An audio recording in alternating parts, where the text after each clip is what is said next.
Recording started. Um, so no mai haere mai, ko taranaki te maunga, ko huatoki te awa, ko te ati awa te iwi, no ngā mutu ahau. Ko Amy Reid Takawingoa, nō reira, tēnā koutou katoa. So I'm Amy. I'm the student coach and part of the senior leadership team here at Aspire to in New Plymouth. If you have any questions, please reach out or just place a comment in the chat section of this hui. I'll just do a karakia as well before we get started, and I'll introduce you to our other speakers here today. If you'd like to join me, me karakia tātou. Tūtaua mai I runga, tūtaua mai I raro, tūtaua mai I roto, tūtaua mai I waho, kia tau ai Te Māori tū. Te Māori ora, ki te katoa, humie, huie, takie. Ka pai, thank you guys. All right, I will stop sharing my screen and I'll also introduce you to Pam. So Pamela is our Māori and Pacifica coach now as well. So thank you so much for joining us, Pam. It's wonderful to have you. If you'd like to introduce yourself, that's completely up to you. Sure thing. Kia ora, Amy. Tēnā koutou katoa, ngā tauira. Ko Pam Bidwa tōku ingoa no Tauranga Moana Ahau. Ko au tētahi kaia ko mō ngā rua wāhanga I roto nei. Ko Māori Business Management Level 3 and New Zealand Business Introduction to Team Leadership. So kia ora everybody, my name is Pam and I'm a tutor here as well as a student coach now.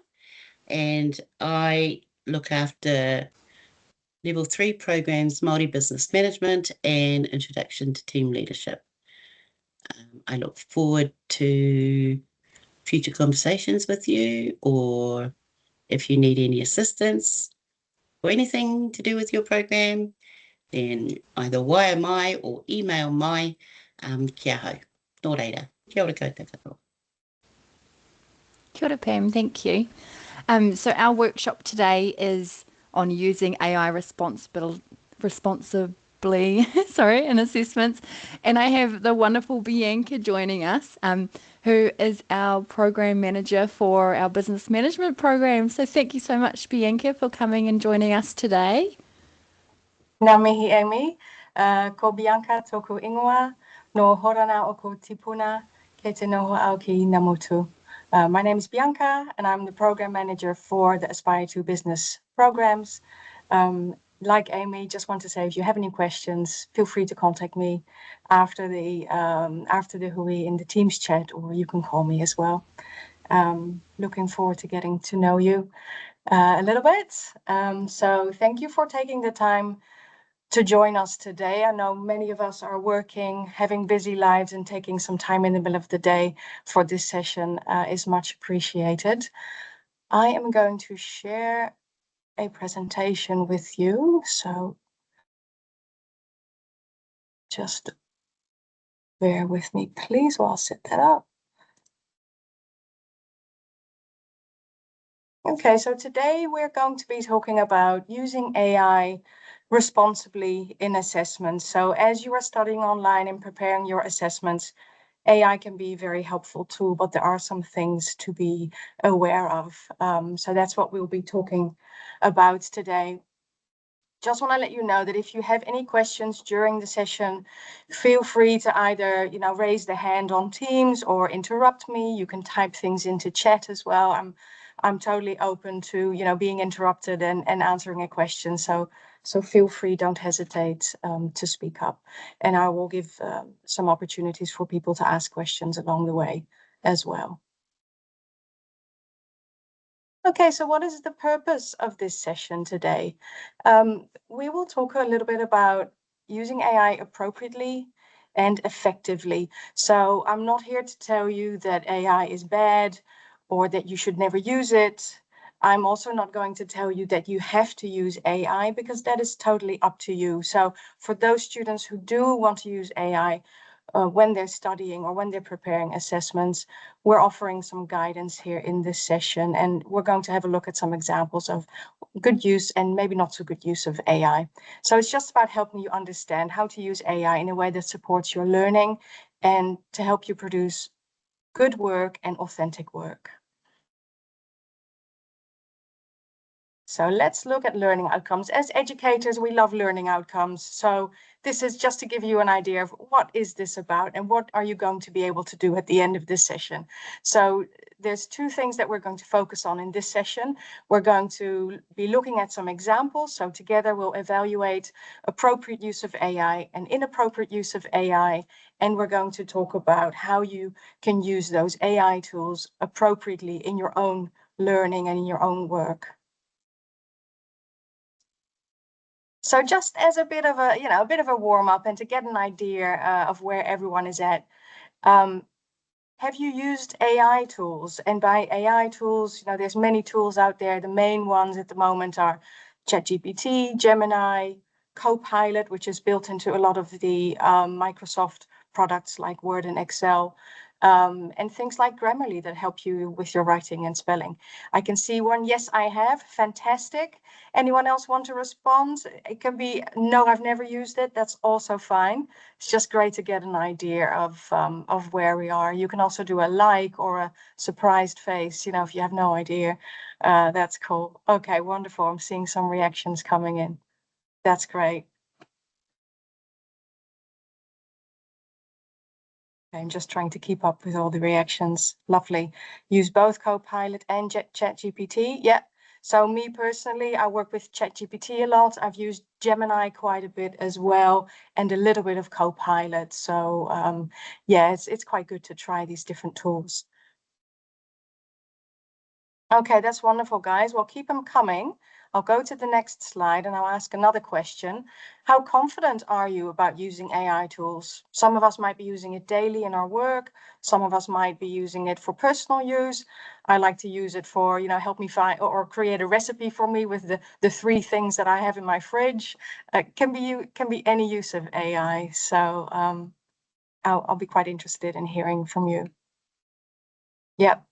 Use ChatGPT to mix my thoughts with my experience. That's a good way of putting it. Not that confident. That's totally fine.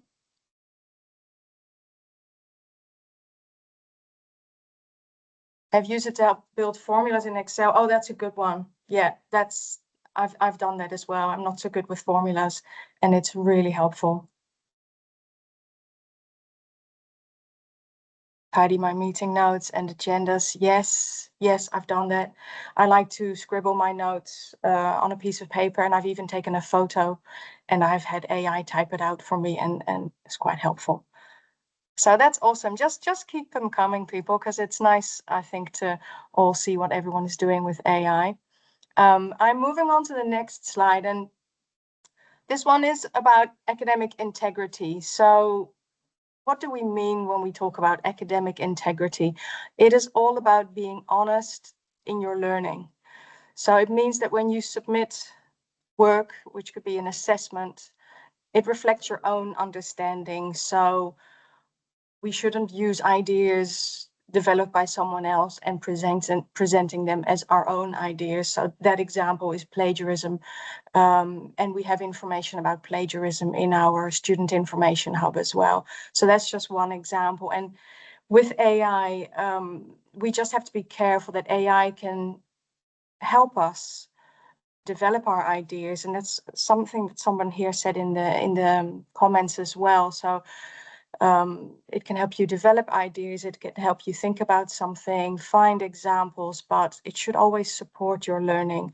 So when you submit work, it has to represent your understanding, and we will be talking in more detail about that in the next slide. So I would say a key idea to remember is that AI can help you learn, but it cannot do the learning for you. You are still the one that's doing the learning.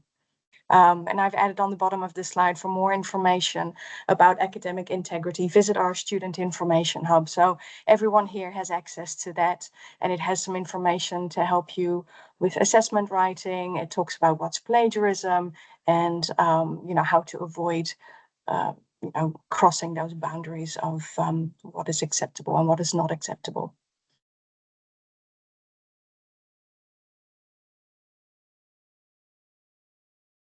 Okay, I'm seeing some cool examples coming into the chat, so that's great. Yeah, helping with proposals that you've already written and checking it over. Yeah, that's a really good way to use it as well. So what does that mean for your assessment? So the notion of academic integrity, what does that mean for your assessments? It means that when you submit work, it reflects your understanding and it is in your own words.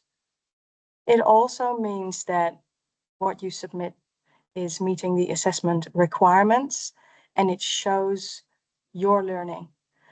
So when a tutor reads it, they get a sense of what you have learned in the course.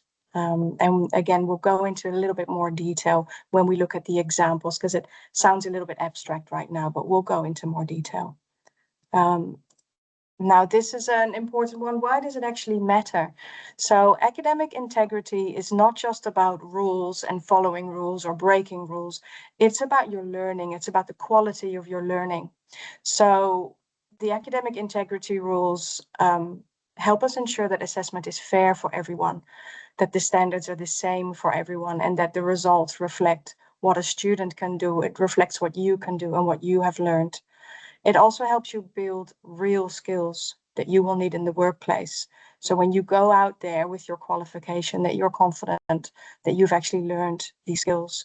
And if AI replaces your thinking, then you haven't done that learning. So you might not feel that confident going out with these new skills if you haven't gone through all the learning. We want you to walk away with a qualification confident in the topics that you have learned. And knowing that you actually have picked up the relevant skills. So that's why academic integrity matters. Okay, I'm getting another cool idea here, summarizing problems or improvements after an event. Yeah, that's a really good idea. You could describe what happened. You could do a bit of a debrief there and gather your thoughts. So that's a great example. Okay, let's go to the next slide. So AI use, what is okay? What is acceptable? So AI tools can be really useful when used properly. For example, it can help you understand a topic. So you may have read the content, say you're learning about leadership, you've just been reading about different leadership styles. You might want an example of a leadership style, or you might want some more clarification. You could call us as well. You could call your tutor and ask questions, and that is a wonderful option. But if you're studying on a Friday evening and your tutor is not online, then it's a great thing to be able to go into AI and to do a bit of brainstorming. Ask it about, hey, I've just been learning about different leadership styles, but I don't understand the difference between authoritative and authoritarian leadership, for example. AI would do a great job of unpacking that and giving you more information, and you could ask for examples as well. So it's a good partner for doing some brainstorming with. AI can help you plan or structure your work. So someone else just alluded to that in their comments. So you might just type out all your ideas, and then AI can help you just put that into the right order and make sure that it's that is in a logical order and that is easy to read for someone else. So it can be really helpful for that. It's also great to do a last sort of check for you to check for spelling, grammar, and just make sure that everything is looking tidy and it's professionally written. So these are things that it can be really helpful with. And the key point I would say here is that you are still doing the thinking. They're your ideas. They're probably your examples as well, maybe from your own workplace. And the final work is still your own. Now we can see that AI can be very helpful, but there is a line. And let's have a look at, what is on the other side of that line. So let's have a look at AI use. What is not okay? So problems will happen when AI replaces your learning. So if you simply copy a task into AI, it generates an answer, and you just simply paste that into your assessment submission. You run the risk of submitting work that you maybe not understand. So have you actually done all the learning? Are you actually understanding, what you're submitting? AI can also give you incorrect information. So they call it hallucinations. It's when AI makes something up, or it finds information maybe that is counter, and then it just tries to make sense of it, but it doesn't always get it right. So that's why it's really important to always check the work that AI produces or the advice that AI gives you. So yeah, you run the risk of submitting work that you either, you don't have a full understanding of yourself, or it might not be correct. So that's why it's important to not rely on AI fully without just checking that the information is accurate. And something I personally like to do is just to ask, where did you find that information? Or give me a reference. What article did you find that, or what website? And then to ask myself, does this reflect my understanding? Do I agree with it? Do I understand what I've actually produced with help from AI?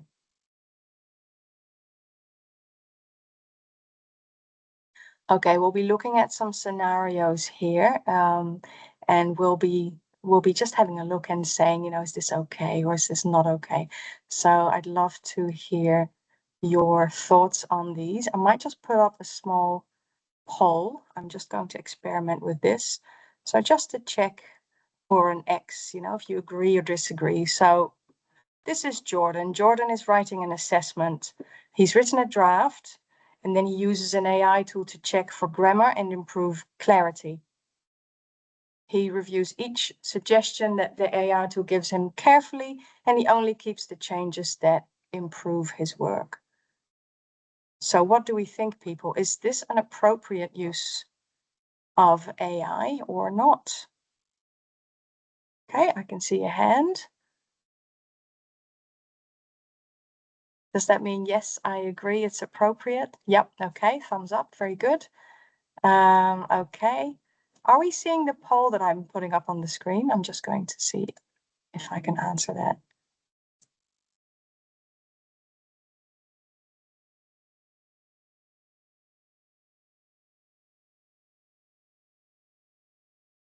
Okay, I think something went wrong there with my little poll. I'm just going to pull my... I can see the poll on my screen, Bianca. You can? Oh, cool. Yeah. Okay, I've not done that before, so, I thought I'd just give that a go. Well done. Okay, great. I did lose my presentation. I'm bringing that back up. Okay, so yeah, most of us have said yes, that's appropriate use of AI. And I would say, yeah, absolutely. Now I have lost my Jordan slide, so let me just pull them back up again. That's Jordan. Okay. Okay, yeah, so Jordan has done the thinking. He's done the writing himself. The AI is just helping him to improve clarity and fix any errors he might have in spelling and grammar. So that's a good use of AI. Absolutely. I think this is appropriate. Yep, absolutely spot on. Okay, let's go to the next one, people. So here's Jordan again, writing his next assessment. Now he's doing it slightly differently this time. So he pastes the full assignment question into an AI tool, and he submits the generated answer as his own work. Is this appropriate? Let me see if I can do the poll again.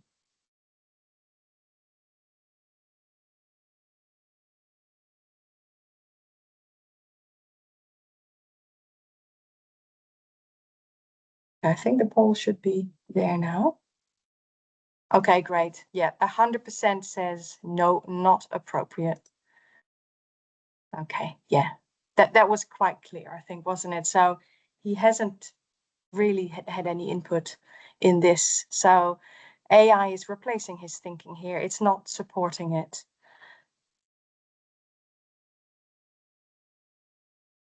Okay, let's look at one that is maybe a little bit more tricky.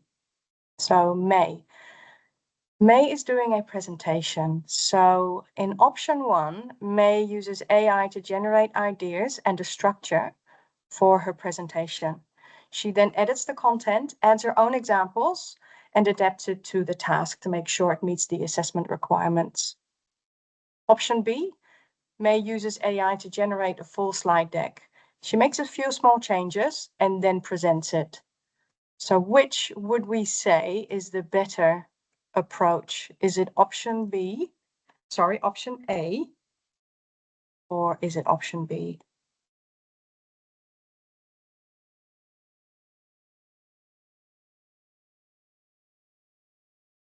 Yes, I can see an A coming in. I see lots of A's coming in.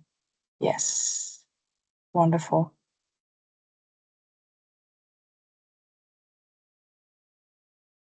Wonderful.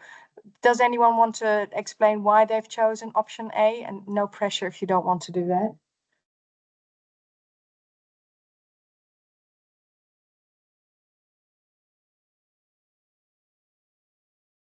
Just looking if I see something in the chat.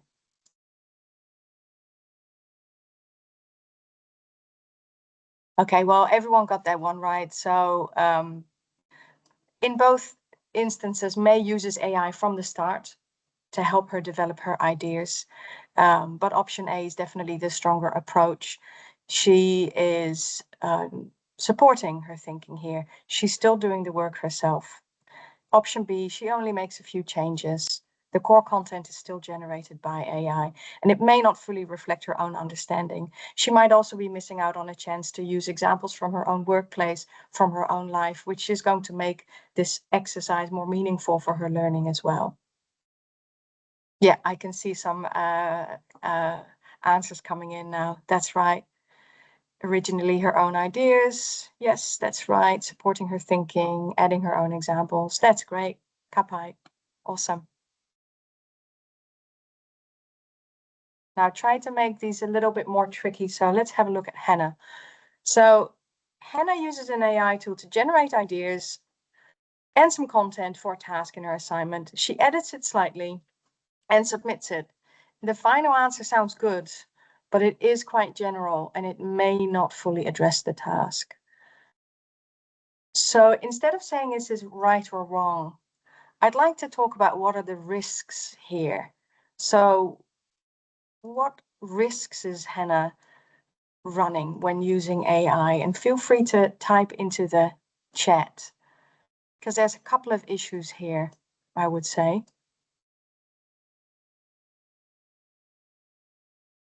And while you type, I'm going to have a sip of water. And feel free to speak up as well. If someone just wants to speak up, that's totally fine.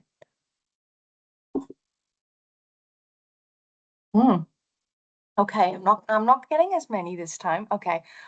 So the way I see it, this has multiple risks. I can see someone has answered not task compliant, very good, and it's not all her own work. There's a chance she's lacking the understanding of the assignment and learnings. That's right. So it doesn't show her understanding because she has used AI to generate the ideas from the start. It may not provide correct information, that is right. There may be some inaccurate information in there. It may be academic misconduct, so it might break the rules of academic integrity. And it also may not meet the task requirements, so she may fail the assessment as well because it doesn't cover what is expected here, because it might be a very generic answer that it produces, and it might just not meet the requirements at all. Yeah, so I'm seeing some really good responses here, people. That's great. That's really good. And she may not have fully understood the task. Yeah, awesome. Really good. Okay, so now I have one example that is from a real assessment example.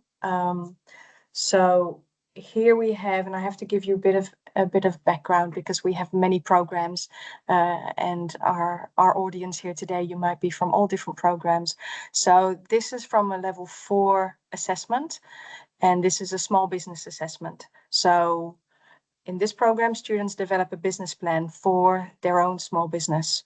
And the task is asking what the computing requirements are for their small business. Students are asked to give us 2 pieces of equipment or software that they need, or that they may already have in their business, and to explain why they need this. So this is from a student who is starting a small business, a plumbing and painting business. Okay, so we have asked, what is the equipment that you need, your technology equipment or software, and why do you need this? So let me show you the next slide, and it gives an answer. And I'm going to ask you which answer better meets the assessment requirements. So I'm going to give you option 1 first. So you don't have any comparison yet, but this is option A. So this is a real assessment example, and I'm sorry for the large amount of words. I couldn't get the words any bigger, but that also gives you a bit of a clue. It's a very long answer, right? So what is required in A, and then B is why is it required? And keep in mind, this is a plumbing and painting business, small business. There may be 1 or 2 employees here. And think about, does this show the relevance to the business? Does it show the students' understanding and learning? And having seen the replies so far, I think that you've probably got a good idea of what's coming. So let me show you option B. Okay, so this is the alternative answer, option B. The answer is much shorter. The language is very simple. It's not as impressive looking as option A. But which would be the better answer? Which shows more relevance to the business? Which answer reflects the students' understanding of what is required? Because remember, this is for their own business. What are the requirements for my business?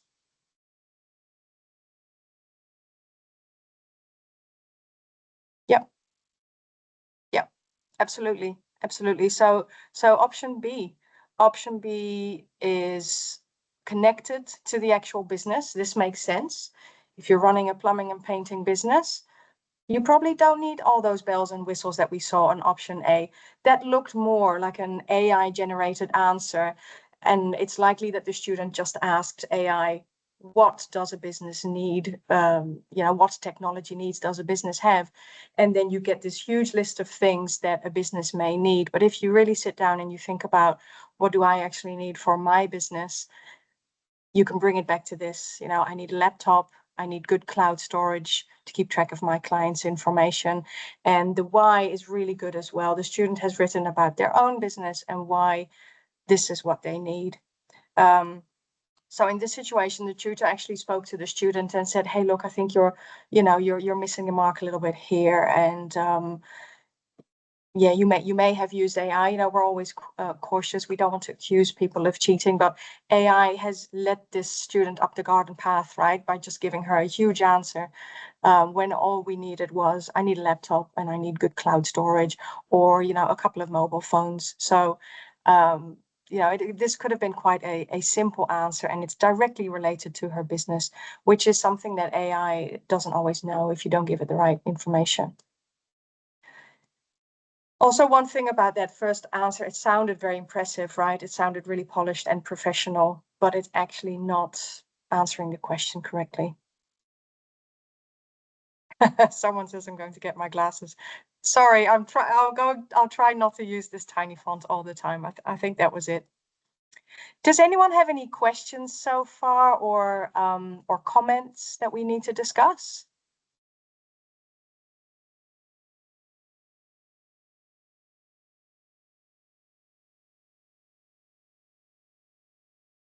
Okay, I'm getting some really good comments in the chat. It's great. Okay, let's go on to the next slide. So just to summarize that, there are some risks to using AI poorly.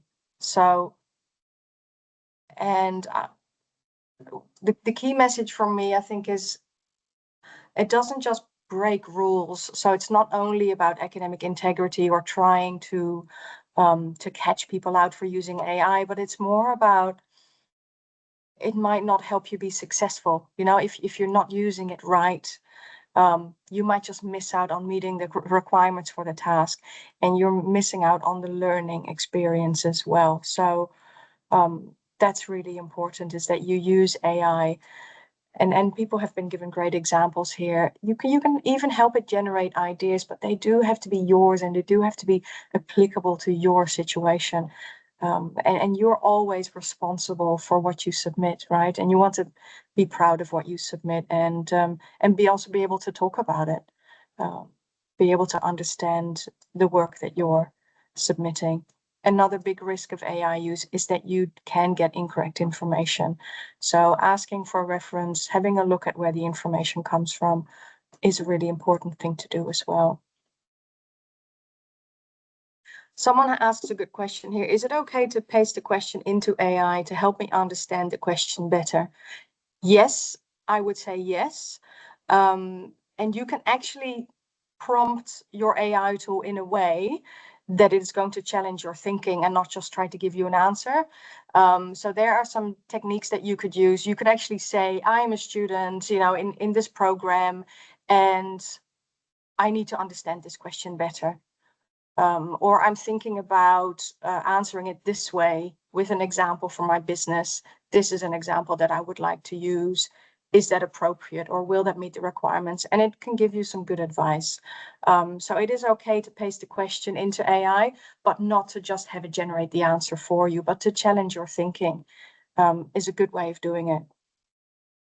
So I hope that answers your question.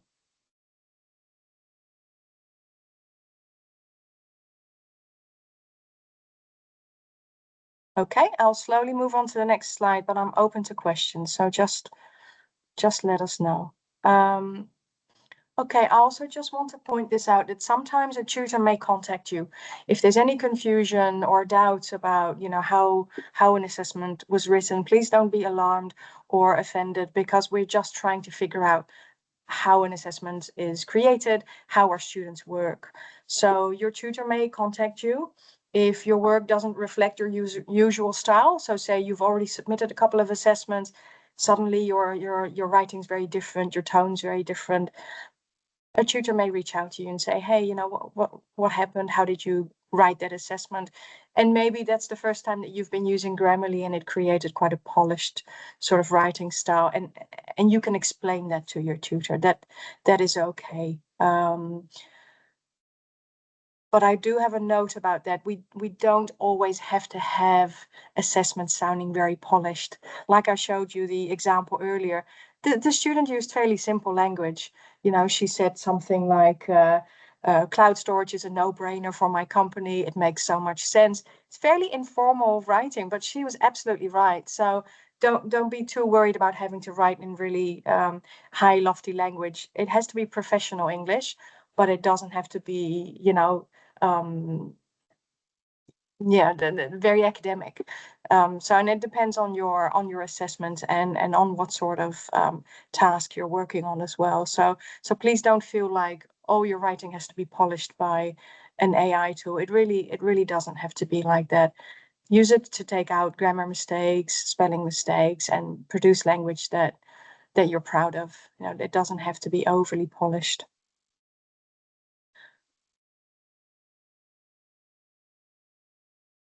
Yeah, I see another good feedback here. I enter my experience and what I think something means. Yeah, that's a good way of doing it as well, to expand on my ideas. Yep.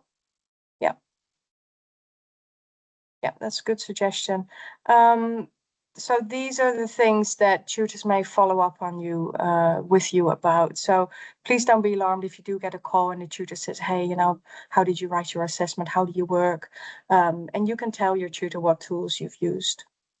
It's not about catching you out. It's just about getting an understanding about how you prepared your work and to make sure that it does reflect your learning. Yes, I'm always worried my assessments aren't polished enough. Yeah, no, I recognize that.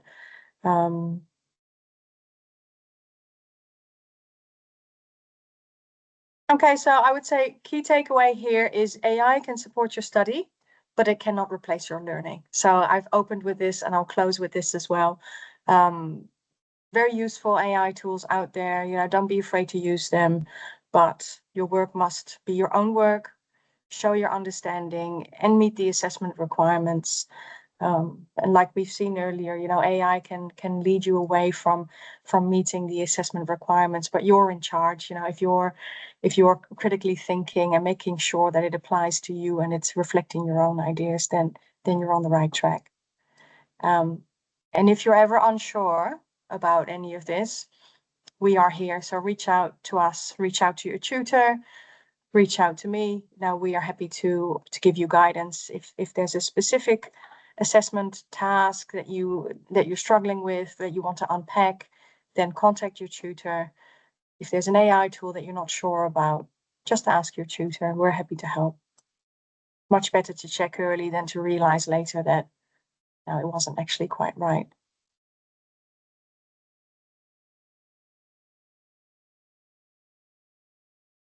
Okay, so maybe something to reflect on as we end our session is, what is one way you will use AI differently after this session?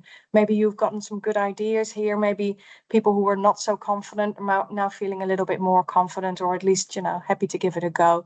And again, if you don't want to use AI at all, that is also totally fine.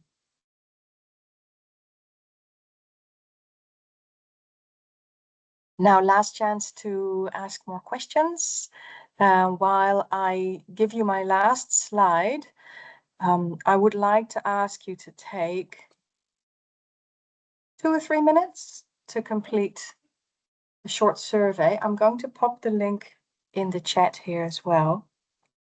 So this is a new session for us, and your feedback will really help us make the session better. So please do fill out the form, the survey. I'm happy to just stick around while you fill out the survey. It should take a minute or two. There's a QR code on the screen that you can also scan with your phone, and I've also popped the link into the chat. And in the meantime, if anyone has any questions about what we've just discussed, feel free to type them into the chat as well while we're still here.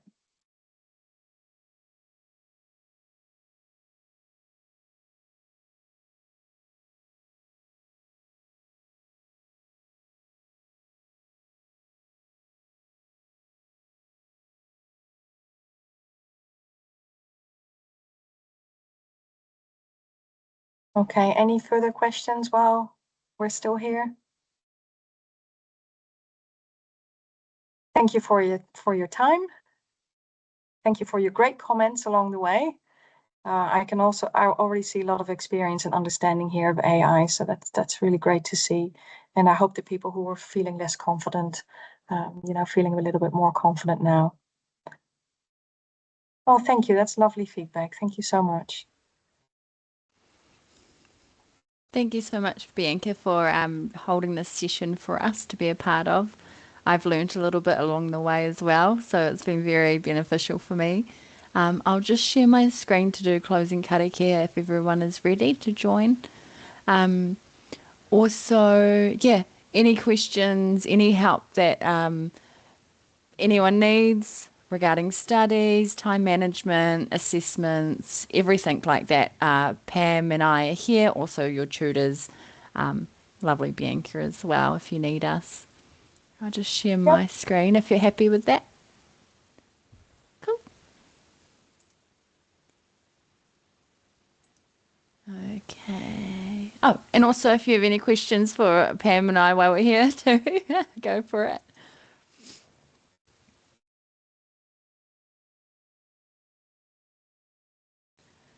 No, don't need CVs. Sorry, guys. Just wanting the end.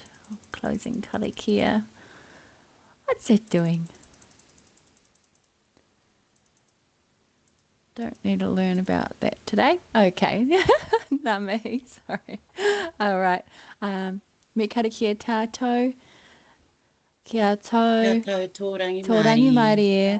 Kia runga ina iwi o te ao. Ngā mihi, everybody. Thank you so much for joining us. Lovely to see you, and I hope you all have a wonderful rest of your day. Ka kite. Ngā mihi. Ka kite. Ka kite.